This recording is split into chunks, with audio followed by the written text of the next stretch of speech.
ኢትዮጵያ ኣብ ምንታይ ደረጃ ኮይና እንታይ ትገብረላ ዝብል ከዓ ብጣዕሚ ወሰንቲ ዝኾኑ ነገራት ከሪአና ዝኽእል ናይ ኦሮምያን ናይ ኣዲስ ኣበባን ናይ ጥቕሚ ውጥጥ ነይሩ ቅድሚ ሕዚ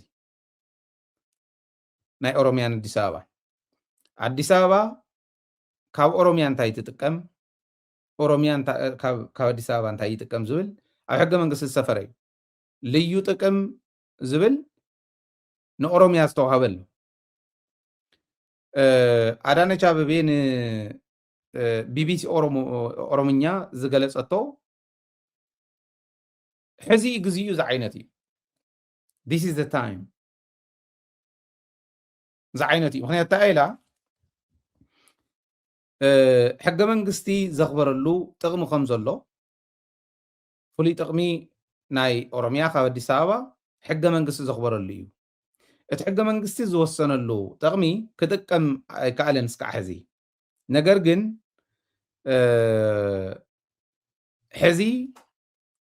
ዘተጀሚርና ኣለና እዩ ካፍቲን ተውፃፂኦም ዘተጀሚርና ኣለና እቲ ዋና እንታይ ይመስለኩም እቲ ዕላማ ብተቃውሞ ይሃሉ ብድጋፍ ይሃሉ ብዘየግድስ ኦሮምያ ንቅድሚት ንምስጋር እቲ ዕላማ ኢትዮጵያ ንምስጋር እንተይኮነ ኦሮምያ ንምህናፅ እዩ ኢትዮጵያ ንምድሓን እንተይኮነስ ኦሮምያ ንምህናፅ ኢሉ ኮሎኔል ገመቹ ነጊርና ነይሩ ዝኾነ ግዜ ኤግዛክትሊ ንሳ እያ ናይ ሸገር ከተማታት መስሪትና ኣለና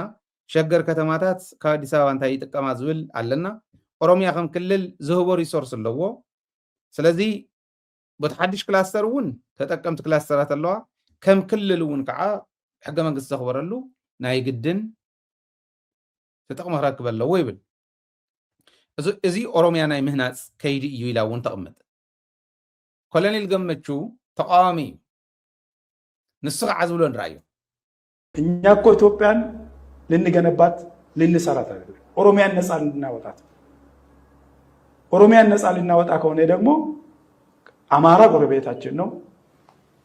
ሲዳማ ጎረቤታችን ነው ሶማሌ ጎረቤታችን ነው እንደ ጎረቤት አብረን እንሰራለን እንጂ እንደ ኢትዮጵያ አንድ ሰራዊት አንገነባም አንድ የፖለቲካ ማህበረሰብም አንገነባም ኦሮሚያን ነፃ ኦሮሚያን ልናወጣ ስለዚህ ህወሓት ዝገበረ ነገር አይንደግምን ይዝብል ስለዚህ ህወሓት ያደረገውን ነገር አንደግምም ይዝብል ናይ ህወሓት ዕሽነት አይንደግሞ ንሕና ኦሮሚያ ነፃ ክነውፃ ናይ ባዕላ ሰራዊት ክህልዋ ናይ ባዕላ ኩሉ ነገር ክህልዋ ኢና እንደሊ ስለዚ እንታይ ይገበር እስካዕ ሽዑ ናይ ኢትዮጵያ ኢኮኖሚ ኦሮሚያ እንዳሃነፀ ክኽእል ኣሎ ናይ ኢትዮጵያ ክልተ ናይ ጥይት ፋብሪካ ኣለዋ ኣብ ኦሮሚያ ናይ ኢትዮጵያ ልዕሊ 60% ኤርፖርታት ኣብ ኦሮሚያ ነገሌ ቦረና እኳ ትማለ መሪቆም ናይ ኢትዮጵያ ኢኮኖሚ ናብ ኦሮሚያ ክጓዓዝ ኣሎ ኣዲስ ኣበባ ዝበሃል ድሕሪ ሕዚ ምሕሳብ ኣይከኣል ናይ ኣምሓራ ማለት ፋኖ ከይዱ ኣዲስ ኣበባ ተቆፃፂሩ ኣዲስ ኣበባ ሒዘያ ክብል እንተዘይ ኮይኑ ከምኡ ክገብሩ ደሞ ይገብሩን ያው ዘይርፍለጦ ከምኡ ክገብር እንተዘይ ኮይኑ ኣዲስ ኣበባ ድሕሪ ሕዚ ከምቲ ናይ ቀደም የሁላችን ናት ዝብል ኣይኾነን ምክንያቱ 360 ዲግሪ ከይቦማ እዮም ብሸገር ከተማታት ሕዚ ከዓ ኣዲስ ኣበባ ዘለዋ ኢኮኖሚ ዘፍረየቶ ኢኮኖሚ ንኦሮምያ ክትህብ ክትክእል ኣለዋ ምክንያቱ ኦሮምያ ፍሉይ ጥቕሚ ዝበሃል ስለ ዘለዋ ማለት እዩ ሕገ መንግስቲ ዘፅድቀላ ስለ ዝኾነ ሕዚ ብዙሕ ሰብ ብዙሕ ይብል ኣሎ ስለቲ ኩነታት ዓንተወይ እውን ዘረኣናኩም ተሎ ሰራዊት እንተይተረፈ ምስቶም ፋኖ ናይ ፋኖ ቪድዮ እንዳሓዘ ምን ሰላም ኣለ ኣብይ እያለ ይብል ኣሎ ሞት ተለማሚዱ ዝኸድ ዘሎ ሕብረተሰብ ከም ምዃኑ ኣርቲስታት እንተይተረፈ ይገልፁ ኣሎ ተንተንቲ ኢና ባህልቲ በቃ ሰብኣይ እዝዩ ዝወደቐ ዝፈሸለ ይብሉ ኣሎ እዚኦም ዘረባታት እዮም ናብ ተግባር እንተዘይተሰጋጊሩ ብሓደ ምቅላስ ተዘይተኻኢሉ ትርጉም የብሉን ንኣብነት ሰብኣይ እዚ ካቃተው መንግስት ነው መነሳት ያለበት ሻን ደም ዝም ብሎ እየፈሰሰ አንተ ቤተ መንግስትና አካባቢውን ብቻ እያብለጨለጭክ አገር እየመራሁ ነው ማለት ትክክል ነው ብያላም መንግስት ማንን ነው የሚመራው የማን መንግስት ነው ምንድነው ፍላጎቱ መንግስት ንቀኸውም ተንቀህም አይሆንም የገዛ ወንድምህን በጥይት የደፋ መኖር ያዛልቃል ወይ እዚ አይብሉ ተንተንቲዮም ሰምዑ ሰብ ክህሉ ይህሉን كلنا نفلط ነገር ኢና ኢትዮጵያ ነገር ካሊውን ምናልባሽ ሰራዊት ኮይኖም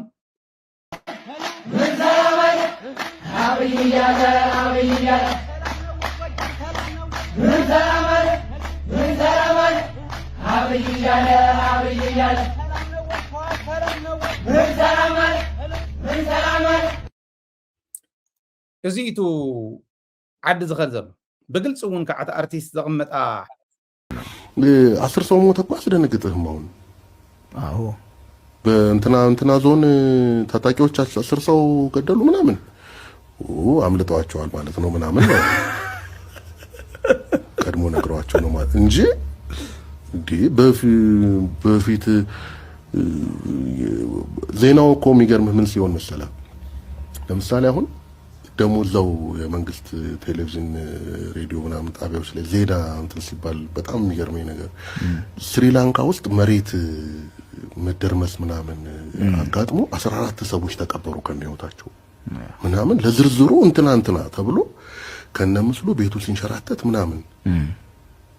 የሆነ ከ3 ቀን በፊት 200 ምናምን ሰው ሞቷል እዚህ እና በምን መጠን እንደለመድ ነው ያ ሞተን ለማሚዱ ዝገዝእ መንግስቲ እዩ ኣብ ኢትዮጵያ ዝኒሄ ስለዚ በዋናነት እቲ ናይ ኦሮሚያ ኣነ ይርዳእኒ እዩ ሕዚ መብዛሕትኡ ሰብ ይመስሎ ብዙሕ ግዜ እውን ይቕምጦ እየ እቲ ሰብ ዘይተረድኦ ተካይዳ ፕላን ኤቢሲዲ ኢሎም ሒዞሞ ዝመፁ ትመሪሕነት ሒዝዎ ዝመፀ እንታይ እዩ ነይሩ ንሱ እንተተረዲእኻ ጥራሕ ኢኻ ዝገብርዎ ዘለዉ ሕዚ ስለዚ መዓልታዊ ዝመፅእ ዜና በቲ ደረጃ ንሱ በቲ ሚዛን ንሱ ስለትመዝኖ ኣተረዳእካ ይኽእል እዚ ኦሮሚያ ኣብ ሲዳማ ኩናት ኣሎ ኣብ መንጎ ኦሮሞን ሲዳማ ማንም ክነግረ ኣይፍቀደሉ ብሶማልያ ገጽ ኩናት ኣሎ ውግእ ኣሎ ማለት እዩ ሶሪ ውግእ ኣሎ ብሶማሊ ኣብ መንጎ ሶማሊን ኦሮሞን እዚ ኣብሕም ዝብል ሰብ የለን ናይ ሶማሊ ቀዲሙ እዩ ጀሚሩ ናይ ቄሮ ዓመፅ ኣብ ዝነበረሉ እዋን ቀዲሙ እዩ ጀሚሩ ሶማሊ ሓያላት እዩ ብላይ ኣብ ዲኤልኤፍ ዝነበረሉ እዋን ስኢሉ ሓዊ ዝጨኑ ፍሉይ ሓይሊ ነይርዎ ትኽልል ሰሊዖም ይደርብይዎም ነይሩ ብዙሕ ውግኣት ነይሮም ሕዚ መከላከያ የፍርዩ እሞ ካፍቲን ይግፍጡ እሞ መከረኛ ናይ ዩናይትድ ዓረብ ገንዘብ እኒሄ ገፊጦም የምፁት መከላከያ ካፍቲን ዝገፈጥዎ ይእትውዎ ኣብ ሶማሌን ኦሮሞን ዘለውን ንዑ ኮንትሮል ዝገብረሎም መከላከያ እዩ ብታሕታይ ዘለውን ሕዚ መከላከያ ኣትይብልዎ ኣለዉ ናይ ሲዳማ ፍሉይ ሓይሊ እዮም ዝፋጀጉ ነይሩ ብዙሕ ሰብ ሞይቱ እዩ ታዝብላ ዘሎ ዝወዲ ሞት ኣለማሚዶሙና ዝብሎ ዘሎ ዝናብነት ኣብ ሲዳማ ሰማኢት እዮም ሞይቱ ብክልቲኡ ወገን ብኦሮሞን ብሲዳማ በቃ ኣብ ሓንቲ ሰሙን ኣማኢት ልሕስ ዝበልሉ ጉዳይ ናሽናል ቴሌቪዥን ኣጀንዶ ኣይኮነን እንተገይሮሞ እውን ናብ ሓደጋ ይኣቱ እዚኦም ክንሪኦም ኣይከኣልናን እዚኦም እንተንሪኦም ንሕና ናይ ትግራይ ሚድያታት ንኣብነት ኣታበጃኹም እንደ ኣምሓርኛ ዝዛረብ ሓደ ጋዜጠኛ ክንቀፅል ከምዚ እንደግበር እንተኢልካዮ ገፁ መሊሱ እዩ ዝኸይድ ናይቲ ሚድያ ረብሓ እውን ኣይርድኦን ኣብ ዩቱብ ንዓኻ ኢንፎርሜሽን ከምፃልካ ክእል እየ ዩቱብ ትከታተለኒ ታርጌት ናይዚ ሚድያ እዚ ግን ቴሌቪዥን እምበር ዩቱብ ኣይኮነን ትብደገ ዘሎ ብቐሊሉ ክረኽቦ ክእል እዩ ኤቭሪባዲ ቴሌቪዥን ዘለዎን ዘይብሉን ኩሉ ይልፍልፍ የለን ነቲ ሓሰት ባላንስ ንምግባር ሓቂ እንዳምፃኻ ንዕኡ ኒውትራላይዝ እንዳገበርካ ሰብ ዘደናግር ኒውትራላይዝ እንዳገበርካ ንምኻድ ይጠቕመና እዩ ኢማጂን ሕዚ ኣብ ደገ ዘሎ ውሑድ ሬላቲቭሊ ውሑድ ህዝብና እንድሕር ተደናጊሩ ናብ ስቃይ እንተኣትዩ ኣብቲ ውሽጢ ዝኒሄ ብቴሌቪዥን እንዳሕለፍሉ ፖይዝን እንዳሕለፍሉ ዘለዉ ከመይ ክደናገር ከም ዝኽእል ከመይ ክሳቀ ከም ዝኽእል ሕሰብዎ ንምንታይ እዩ ብልፅግና ኦሮሞ ኣብ ልዕሊ ትግራይ ከምዚ ዝውስን ዘሎ ዝብል እውን እቲ ማሕበረሰብና ተረዲእዎ ኸይድ ተገፊፉ ዝብል ዜና ሒዙለይ ዝመፅእ እንታይ ተገፈፈ እንዳሃለዎ ንስኻ ዶ ይተረድኦን ከምኡ ሒዞምልና ክመፁ ዝገብሩ ዘለዉ ግን ቴሌቪዥን ጣብያታት ነቲ ህዝቢ የደናግርዎ ስለ ዘለዉ እዩ ትናይ ደገውን በሶሻል ሚዲያ ይደናገር ስለ ዘለይ መጀመሪኡ አንተ ወይውን ከም ዝወልክዎ እስካዕ ዝግፈፍ ንምንታይ ዘይተረድእ ጸኒሑ እንተ ሞጺኮ ኣብ ከተማ ጸንሐ ኣብ ገጠር ጸንሐ ክበልዑ ይጸላይ ተተዳሊና ግን ብማዕዶ እንዳሃለወ ጸላይ ይተርፍ ተዳልዮም ኢሉ ይተርፍ እንተ ሞጺው እውን ብሓጺሩ ናይ ጸላኢ ድሌት ይቁረጽ ተመክቶ ተዘይ መኪትካዮ ግን መምጾ ይተርፎን ዘይተዳለኻ እናሃለኻ እንተ ሞጺ ኩልኻ ይዘጥፋእካ ከመይ ጌርና ኢና ካብዚኣ ክንወፅእ ንኽእል ሞትካ ዘይተርፈካ ኣዴኻ ዲሕንካ ኣቦኻ ዲሕንካ ሓውካ ዲሕንካ ሓፍትኻ ዲሕንካ መስዋዕቲ ዘይተሓይሹን መስዋዕቲ ዋላ እንተኮይኑ ኣነ ከምኡ ይገበር ኣይኮነን ዝብል ዘሎ ብስሩ እውን ይመፅእ እንድሕር ተዳሊና ባህሊ እየ ምክንያቱ ለባማት እንተኮይኖም መራሕትና ጎና ጎኒ ምድላው ወታደራዊ ምድላው ዲፕሎማስያዊ ከይዲ ክቕፅል ክገብሩ እዮም ይገብሩ ዶ ይገብሩን ይሰምዑ ዶ ይሰምዑን ካሊእ ዘረባ ኮይኑ ግን ንሱ ክገብሩ ኢና ንሕና እውን ክንሰርሕ ዘለና እምበር ንግፈፍ ኣለና ኢልካስ ንኢትዮጵያ ትጠርዕ ፌደራል መንግስቲ ጣልቃ ኣቶ ከምቲ ጌታቸው ዝበሎ እዚኦም ባላንስ ንምግባር ደንቢ ኒውትራላይዝ ጌርና እውን ክነጥፎም ስለ ዘለና ከም ዝበለ ተሓሳስባ ትመሪሕነትና እውን ብደንቢ እሚኑ ናይቱ ዝኒሄ መኸተ ኩነታት እሚኑ ከቃልስ ከም ዘለዎ ኣረዲእኻ ንምኻድ ሚድያ የድልየና ክንብል ከለና የለን ነቶም ሕዝቢ ምን ሰላም ኣለ እንዳበሉ ዝረኣኹሞ ንዓቶም እውን ሃለዉ ነጊርካ እንታይ ይኾን ኣሎ ፀረ ሶማልያ እንታይ ይኾን ኣሎ ፀረ ናይ ሲዳማ ደቡብ ዝነበሩ ኣብ ደቡብ ብሄር ብሄረሰባትን ህዝብታትን ክልል ሓደ ክልል እዩ ነይሩ እዚኦም ንምንታይ በርባዕተ መቂልዎ እዚ እንድሕር ነጊረዮ በአምሓርኛ ብወላይትኛ ብኦሮምኛ ቤንሻንጉል ጋምቤላ እውን ከመይ ገይሮም እዮም ናብ አሲሚሌሽን ዘዳልውዎ ዘለዉ ዝብል ብደንብ ጌርካ እንተረዲእካዮ ብሚድያ ኣብ ውሽጢ ኢኻ ሓይሊ ትፈጥር ቁፅሪ ሓደ ዝመፅእ ትቕንሶ ፀረ ትግራይ ዝመፅእ ትቕንሶ ቁፅሪ ክልተ ኣብ ውሽጢ ባዕሉ ተቃዋሚ ናይቱ ፀረ ትግራይ ዝኾነ ተሓሳስባ ትፈጥር ኣለኻ ማለት እዩ እዚኦም እዮም ቶም ዝፍጠሩ ስለዚ እዚ ንምግባር ኣብ ምንታይ ኢና ጠንኪርና ክንሰርሕ ዘለና ዝብል በዓልኩም እውን ትርድእዎ ወይ ማለት እዩ እቲ ካሊእ ናይ መረፃ ጉዳይ መረፃስ 7 ሚልዮን ዶላር ድጋፍ ረኺብና ይብሉ 7 ሚልዮን ዶላር ማለት ናብ ዝኸዶ ዝሰኣነ እንታይ ክገብርሉ ከም ዘለዎም ዘይፈልጡ ሰባት ድዮም ሰዲዶሞ ህዝቢ ኢትዮጵያ ይጨቆነ ይጨቆን ንሕና ስቴክ ስለ ዘለና ወይ ስቴክ ክህልወና ስለ እንደሊ ናህና ፓፔትስ እንድሕር ክነምፅእ ኮይንና ረብሓና እስካዕ ዝተረጋገፀ ፀገም የብልናን ዝብሉ ሰባት ድዮም መምፅኦሞ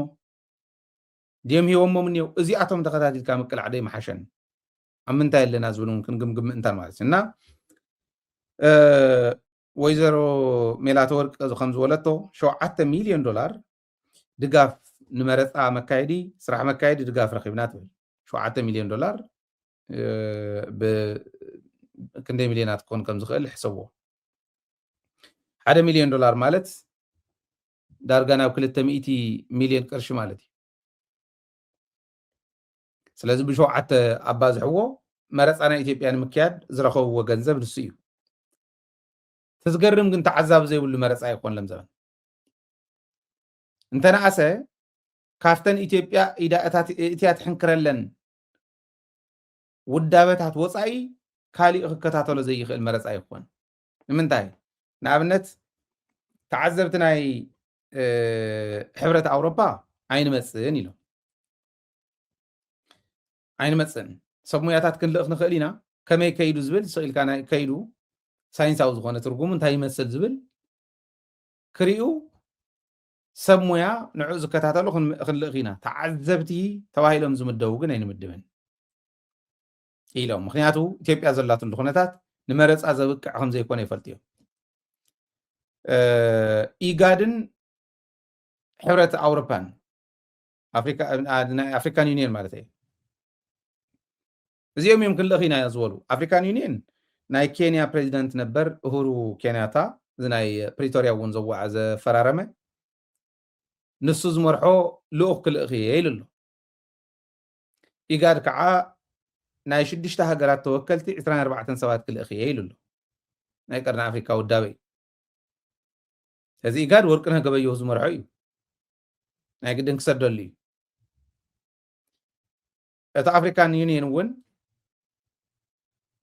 ጅቡታዊ ወዲ ጅቡቲ እዩ ዝመርሖ ናይ ኣፍሪካ ጉዳይ ስለ ዝኾነ ዋላ እቲ ሕመቕ እውን ክሪኦ ናይ ግድን እዩ ተዓዛቢ ዝበሃል ግን ዘይብሉ ይገርመኩም ኣብ ኣኼባ ይብሎ ከም ዝነበረ 319 ነይሩ ናይ 97 ካብ ናይ 97 ዝበለፀ ተዓዛቢ ክንረክብ ኢና እዩ ነይሩ ሪከርድ ክስበር ሕዚ ግን ካብ 30 ዝበለፁ ኣይኮኑን ኩሎም ስዓት ዘለዉ ማለት እዩ ካፍቲን ህንዲ እውን ተዓዚባ ኣከለ እውን ተዓዚባ ክበሃል ኣምባሳደራት ክርከቡ ኮኑ ተዓዘብቲ ተባሂሎም ዝለኣኹን ኣምባሳደራት ግን ነንወይኖም ስለ ዝኾኑ ይርዳእና እዩ ማለት እዩ 6 ፓርቲታት መረፃ ኣይሳተፋን ኢሎም 3 ናይ ትግራይ እየን ኢሎሞን ኣለዉ ያው ፓርቲ ይበሃላ ሰርቲፊኬት ተቐበሉ ግለሰባት እዮም ሓንቲ ስምረት እያ ሓንቲ ተኽልቲ እዩ 70 እንደርታ ኢሉ ጎይ ተኻሊ እዛ ቁንጫ ሓቂ ንብላ ማለት እዩ እዚኣቶም ኣይሳተፉን ይብሉ እሞ ናይ ጋምቤላ ሓደ ካልኦት ከዓ ክልተ ከዓ ካብ ካሊእ እዚኦም 6 ኣይሳተፉን ልዕሊ 80 ዝኾኑ ሕፁያት እውን ሰሪዝና ኢና ይብሉ ከማልኡ ስለ ዘይከኣሉ ዝተሓተትዎ እዮም ዝብሉ ትካላት ክዕፀዋ እየን መንገድታት ክዕፀ እዩ ዝብሉ መዓት ዜናታት ንርኢ ኣለና ዕለት 24 እዩ ድሕሪ 4 መዓልቲ ማለት እዩ ዳርጋ ድሕሪ 3 መዓልቲ ኮይኑ ኢናተይስ ማለት እዩ ምሸት ስለ ዘሎ ማለት እዩ ኣብዚ ስለዚ ክንሪኦ ኢና ጉዳጉድ ክርአ እዩ ኣብ ዓዲ ኣምሓራ 8 መረፃ ክልላት መረፃ ይካየደለን ኢሎም ጠቂሶም ኣለዉ ኣብ ጎንደር ከባቢ እየን ምዕራብ ጎንደር ደቡብ ጎንደር ገለ ዝብላ ኣብ ትግራይ ከዓ 38 ናይ ይካየድን ኢሎም ኣለዉ ብናተይ ርዲኢት ኣፍታ መረፃ መዓልቲ ብዙሕ ነገር ክንርኢ ኢና ምክንያቱ ፋኖ ኣብ ኣምሓራ ክልል መረፃ ይካየድን ኢሉ መረፃ እንተተኻይዶ ኣምሓራ ብርግፀኝነት እቶም መረፃ ዘካይዱ ጥራሕቲ ኣይኮነ እቶም ክምረፁ ዝመፁ እውን ናይ ህዝቢ ኣምሓራ ድሌት ናይ ህዝቢ ኣምሓራ ህልውና ዘይተረድኡ ስለ ዝኾኑ ዋጋ ክነኽፍሎም ኢና ኢሎም እዚ ፋኖ ዝበሎ እዩ ከምኡ ይኸውን ኣብይ ኣሕመድ ፓስተራት ኣውፅኡ ኣነ ተራእዩኒ 70% ሊያሸንፍ ነው ግዛዕ ዝብሉ ዝጥንቁሉ ከዓ እኒአው ነቢያት ኢና ባህልቲ ነዚኦም ሒዙ እውን እዩ እዚ ኩሉ ዘረባታት ዝገብር እዚኦም እዮም ሰባት ናይ ኣብይ ኣሕመድ ለዶክተር አብይ አህመድ ጸለውኩ ለብልጽግና ፓርቲ ጸለውኩ እና ስጸልይ የጌታ መንፈስ 170 እንደሚያሸንፉ ነገረኝ 170 እንደሚያሸንፉ ነገረኝ ሰብዓት ሚእት ማለት እዩ ድሓን ንገልብጠሉ ምክንያቱ ገልቢጡቱ ሓታታይ እውን ሓቲትዎ እዩ 70% እንደሚያሸንፉ ነገረኝ ማለት ብልጫው ማለት ከ50% ያለፈ ማለት ነው 70% አዎ ብልጽግና ተፎካካሪዎቹ ደግሞ ሌላ 30 እና 70% እንደሚያሸንፉ ሰምቻለሁ ራእያዩ ምንድን ያየ ማለት ራእዩን ሳይ ማለት እኔ ሌሊት የጌታ መንፈስ መጥቶ ቀሰቀሰኝ ጌታ በጎኔ ቆመ ቀጥታ ቆመ የጌታ መንፈስ ቀሰቀሰኝ ምንድነው ስል ተነሳውና መጸለይ ጀመርኩ ስለዚህ ጸለይኩ መጀመሪያ ስለ ብልጽግና ፓርቲና ስለ ዶክተር አብይ አህመድ ጸልዬ ተኛው ከዛ ቀሰቀሰኝ እንዲሁ ቀጥ ብለው 70 ተጽፎ አየሁ እሺ ከዛ 30% ከ130 እና ከ170 ተጽፎ አየውና ምንድነው በቃ ማለት ከምዚኦም ዝበሉ ሰባት ሲ እንታይ ኢልካ ከተዛረቦም እንታይ ኢኻ ትብሎም ከም ኣኩ ኮይኖም ኒት ፖለቲካ ናይ ኢትዮጵያ ነቶም ናይ ኢትዮጵያ ፖለቲከኛታት ናይ ኣብይ ኣሕመድ ዘረባ ኣብ ቅድሚቶም ኮይኑ ክዛረብ ከለኹ ሰምዕዎ ከለኹም ከምቲ ሕዚ ዝብሎ ዘሎ ዝወዲ እዚ ኣብ ቅድሜና ኮይኑ ከምኡ እንተኢልዎም ኣብይ ኣሕመድስ እንታይ እዮም ዝብልዎ ተዓዲ ኮሶ ኢላ ከመይ ዝበለ ፀበባ ከም ዘለውን ራእዩ ንእሽትለን ንኽእ ዘብላ እንተረኺባስ ድሕድሕ ትብል ዓዲ እያ ኣብ ከምኡ ደረጃ ዘላ ኢትዮጵያ እዚ ኮይና ኣብ ከም ዝበለ ኩነታት ኮይና ንትግራይ ብሪሞት ኮንትሮል ተዘይተቆፃፀርክዋ ተዘይፍረስክዋ ክትብል ከላ ንዑ እንዳደገፈ ንዑ ሪፈረንስ እንዳተጠቀመ ዝዛረብ ትግራዋይ ምርኣይ ጥራሕ ይዘሕፍ ተዓደው እዚኣ ዘላ እንታይ ማለት ምዃኑስ እዚዩ ልብን ዘለዎ ትግራዋይ እኹል እዩ ተዓዲ ዝፈረሰት ዓዲ እያ ወረዲ ርግፅ ሕዘ ይኮነትን ፈሪሳ ወመረፃ እኮ እንተነኣሰ ውድብ ዋላ ዝኾነ ውድብ ተኣኪቡ ብናይ ሕወሓት ታሪክ እውን ንፈልጦ መራሒኡ ክመርፅ ከሎስ መራሕቲ ዝነበሩ ብምሎም ስልጣኖም ኣራጊፎም እዮም ኣብ ጉባኤ ማለት እዩ ስልጣኖም የራግፉ ኩሎም ተራ ኮይኖም እዮም ዝኣቱ ማእኸላይ ኮሚቴ ኮንካ እውን ክትእቶ ከላ ገምጋም ተገምጊሙ ምስ ተወደአ ድሕሪኡ ስልጣኖም የራግፉ እንደገና እዮም ዝምረፁ ክምረፁ ከለዉ ግን ፕሬዚዲየም ዝበሃል መማረፂ ዝበሃል ከማረፅ ዝኽእሉ ዝበሃል ይምረፁ ከማርፁ ዝኽእሉ ፕሬዚዲየም ኣባላት ተባሂሎም ተመረፁ ናብ ቅድሚት ይወፁ መረፃ ይግበር ተወዲ እኮ ዘፍረሳ ተዓዲ ተስፋ ዘይብላ ምዃና ዝረኣናያ እኮ ራስ ተመራጭ ተኮኖ ተወካይ ነኝ አይባልም። ይሄ ዲሞክራሲ ባህል አይደለም። እዚ ሕዝብ በዓል ዝወለ እዩ ተመልከቲኹም ግን ጉድ ራእይዎሞ ራስ አስመራጭ ራስ ተመራጭ ተኮኖ ተወካይ ነኝ አይባልም። ይሄ ዲሞክራሲ ባህል አይደለም። አሁን ይበቃዋል። ከአብይ የተሻለ ሰው ብንመርጥ ለኢትዮጵያም ለብልጽግናም ይበጃል እና እጩ ሆኖ መቅረብ የለበትም የሚል ሰው እድል ልስጣው።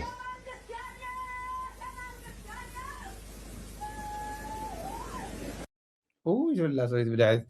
የመንግስት ያለ ትክክል እዩ ኤዲት ገብሩ ከለው ዝተኻኸሉ ወይ ኣብ ቅድሚት ከፍ ኢሎም ንኣብይ ዘማርፅ ዘሎ ባይዘ ወይ ኣብይ ይበቀዋል ኣብ ቅድሚት ኮይኑ ፕራይም ሚኒስተር ኮይኑ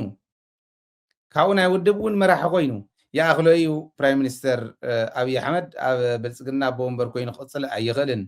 ኢልኩም ትዛረቡ እስኪ ልክዕ ከምዙ ኣላዲን ዝበሃል ዝኾነ ድራማ ነይሩ ኣላዲን ጉያ ይወዳደር ሞ ሽጉጥ ሒዙ ይወዳደር ንዝሓለፈ ጣዕና በለ ይኸድ ማለት በለስኩ ኢድኩም መውፁ መኸሪኦኩም እዩ ዝብል ዘሎ እዚ ክዝረብ ከሎ እዩ ዝፈረስ እቲ ዓዲ ምፍራሱ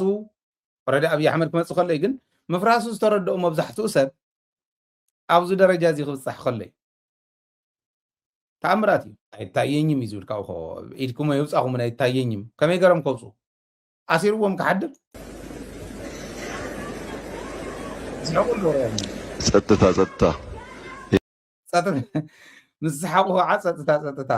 ድራማ ይበቃል ማለት ከምዚ ዝበለ ጉዳጉድ በቸም ምስ ወረደ ክስራሕ ዝኒሄ ድራማ ይረአየን። ብዙ ሰዎች የሚታዘቡት ምርጫ ነው፣ ዲሞክራሲያዊ መሆን አለበት።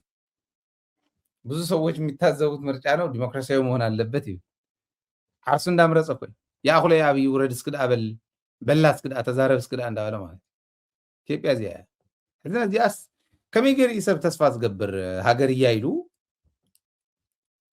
ዝኾነ ፅቡቅ ነገር ክሰርሑ እዮም እዚኣቶም ኢሉ መረፃ ዋላ ሕዚ መረፃ እንተተባሃለስ ካርዲ ጀዋር ዝለጠፎ ነይሩ ካርድስ ተመሊኡ ኣይተእከለ ዝብል በቃ ወይዘሮ እከለ ኣይተእከለ ዝብል ዝተመልአ ተመሊኡ ማህተብ ከምዚ ግዛዕ እውን ተገይሩሉ ዓሸራ እውን ተገይሩሉ ተፈሪሙ ተመረፀ ማለት እዩ ኣይተእከለ ዝብል ኣይተእከለ ኤክስ ግበር ወይ እዛ ኢድካ ዓሸራ ግበር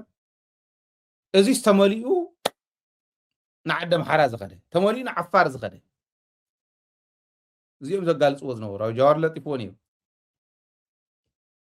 ተመልአ ካርድ መፅኡ ኢሎም እውን ፋኖ ባዕሎም ኣቃሊዖም እዮም ንዓይ ሰርፕራይዝ ኣይኮነን እዚ ባዕሉ ደ ይምርፅ ኣሎ ንመዓት ኣብ ቅድሚ መዓት ፖለቲከኛታት ኮይኑ ርግፀኛ ኮይነ ዝነግረኩም እዚኦም ደሞዚኣ ዝኒሄው ብምልኦም ኣብይ ካብ ስልጣን ምስ ወረደ ሓያላት ተንተንቲ መሲሎም ክመፅልኩም እዩ እምዋት ሰብኣይ እኮ ውርደተኛ እኮ እዩ ነይሩ ከፊል ናብ ቅድሚኡ እኮ ባዕሉ ከምረፀ እንዳበለ ከደልካ እዩ ተዓዲ ዝፈረሰት ምዃና ንምፍላጥ እየ ከምኡ ዝብል ዘለኹም እምበር ካሊእ ተኣምር የብሉ ዝፈረሰት እያ ወረዲ ዝፈረሰት ዓዲ ክተፍርሰካ ክትምኩር ከላ ግን ናይ ባዕልካ ስንፍና እዩ ከምዚኣ ዝበለት ዓዲ እያ ሕዚ ካብ ትግራይ መንጭቓ ማእኸላይ ኮሚቴ ነበር ጀነራላት ነበር ተወስድ ዘላ ናይ ትግራይ ኣክቲቪስትስ እውን ብገንዘብ ገዚኣ ናይ ትግራይ ሚድያታት ብገንዘብ ገዚኣ ትወስደን ዘላ سبنا توصدلنا زلات زفرست عدية نمنتا أخوم تقدر مريحنا تقدقس كله راح يقوم زقبر قواسا دنب ولا يسرح دنب عاصيو نغوز اي غدن ابرخان تخوينو عاصي سزابرخا دنب سلازل عاصيو اي غدن وجي صريحنا يقواسا لعليلو بدمصون بمرأيون كريو بزخل بر نايتا وجي ناب دنب غصا خوينا يسرح قواسات يوم تم مرحتي ناي حزبهم قواسات يوم قديم كايو نصلا قديم كايو انت زي كيدكا مني خحسبولهم حزكو ودب كودق انت ولا حزب دغيفو منغست كودق انت ولا حزب دغيفو حزب خيل بد كودا انت يلغن من يدغف كوين تمنغست استدغافي مركز دل منغست كل غزي الساعه تصقمنا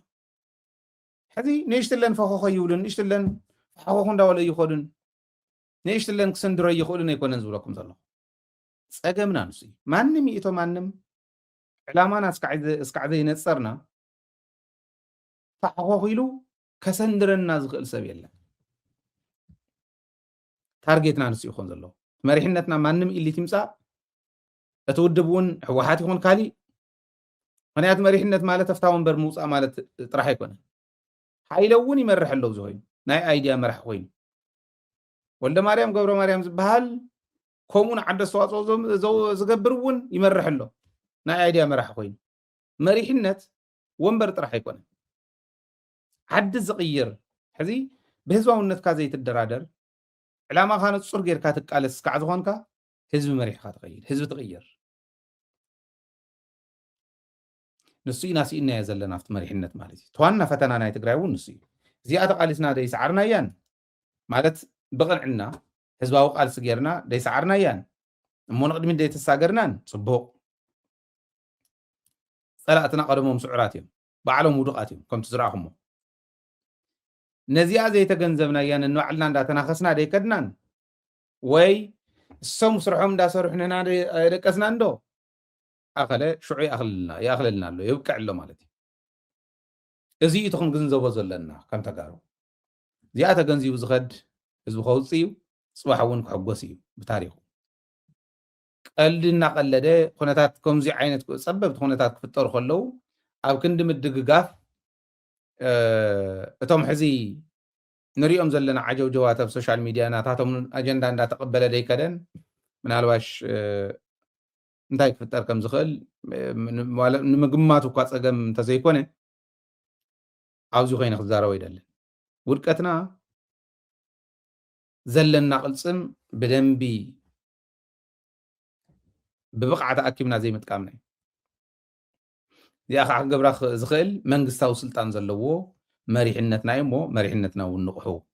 اكيبكم كتمرحو عقم تግራይ كتقمو بسلامه بخالي خطباتاتون انت يكونس اكيبكم كتمرحنا عقم تግራይ تطقمكم كع تግራይ كتساغرو يتو اكسبكتيشننا زيام ستغبرو خنحجزينا نزيام ست تحللف واقعا كنوقس طرح تيكونس حزب حزنا كنقالسكم هنا نعهم ማለት ምክንያቱ ክንደ ግዜ እንዳሞት ካይ ነበር እዚዩ زي لغفلكم نلومي زحزنا يزي مسل نيرو مدب كواكم نواكم طرح تيكون خالت مدباتنا يدبيتون ناتخاتلكم كزلكو channelنا شير لايك سبسكرايب غبرو channelنا خعب خول الله زلنا بيتسب صبق مخانو مستوعل مخانو بمغنيات كم زقربنا نفلطو او حصيرواني عمتنا هنا درجه كابن خفتوت channel تنقالتنا طفا مصين كابن خفت عمتنا هنا ግን ከመይ ይخدكم ዘሎ رايو طقم ነገርና ይደደቢት አውዚውን ትግምትዎ ኢኹም ብሳተላይት ከዓ ኦሬዲ ታላትን ዝብላ ህዝብ ትግራይ እዚኣ ስለ ዝኾነት ደደቢት ንሓገዝኩም ክትዘልኩ ኣባላት ኩኑ እዚኣኒ ዋኹም ዜልን ፔይ አይድን ዓድን ዘለኹም ከዓ ናይ ደደቢት ሚድያ ናይ ወጋግን አካውንት ኣለኩም እዚኣ ገርኩም ክትሕግዙ ኣውስትራሊያን ዘለኹም በዚኣ ገርኩም ክትሕግዙ ደደቢት ሳተላይትና